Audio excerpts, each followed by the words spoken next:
This is a November update on my 112-gallon average reef. While I have been pretty busy setting up my new 90-gallon display, I certainly haven't been neglecting this tank. Part of getting the 90-gallon ready was removing some frags from my frag tank, and they've made their way into this tank. They're mostly old favorites that were in this tank at one point and either got overgrown or were removed for another reason. But there's a couple of new pieces in here as well too.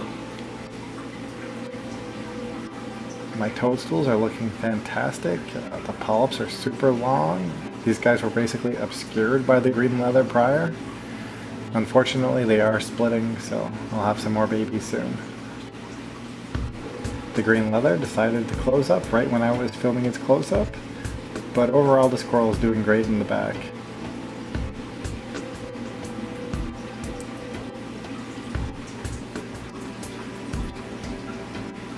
I have started adding a little bit of green star polyps to its base. One of the two frags I glued in fell off, but this one is in place nicely. I'm hoping in the next couple of months this will cover the glue and the pipe that's holding the coral up. It doesn't get a lot of light, but considering it's star polyps, it should be fine. The flow back there is pretty good as well. This red mushroom is actually the first coral I ever purchased back in 2006. I actually sold the colony maybe 10 years ago, but every once in a while some pop up on the rock. This green chalice is another old favorite.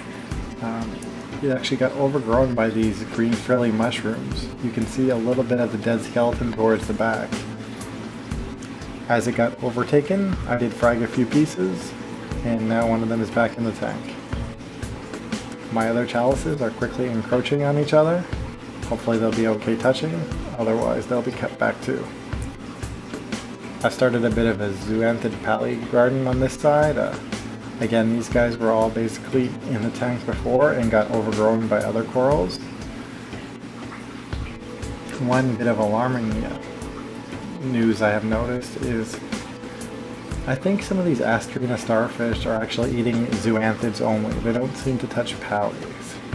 I'm a big fan of astrena starfish because they do eat a lot of algae, but it does seem like a few of them have developed a taste for zoanthids. The side shot remains my favorite view. It's pretty easy to see why. Having those toadstools at the front and the big green leather at the back has really opened things up, even though I do basically still have corals touching the glass.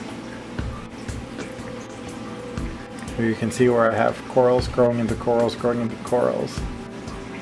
Those orange zoanthids are basically gone.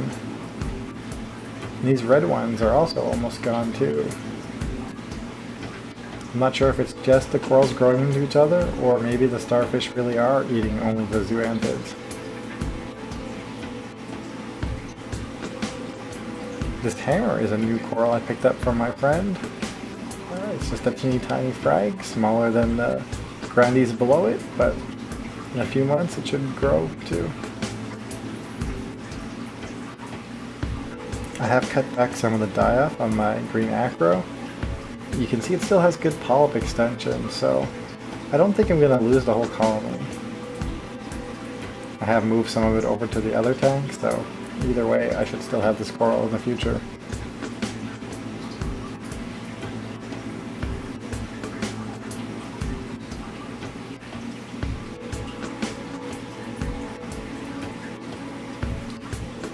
The Passalapora is the one SVS that really thrives in this tank.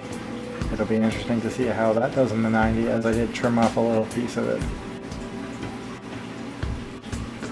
I'm also going to remove that little acro there, which is basically completely shaded out by the leather. My fish are all doing well. Hopefully they'll be happy to have 2 new additions at the end of the month. My female blue throat trigger and female swallowtail angel are just about done quarantine.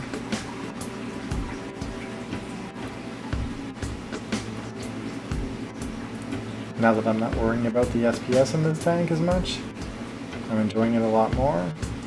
There are no other major problems. things are just continuing to grow. The little pink lepto is finally encrusting. It's got a long ways to go to catch up to the blue one behind it. But both of these guys are doing well in their semi-shaded bottom spot.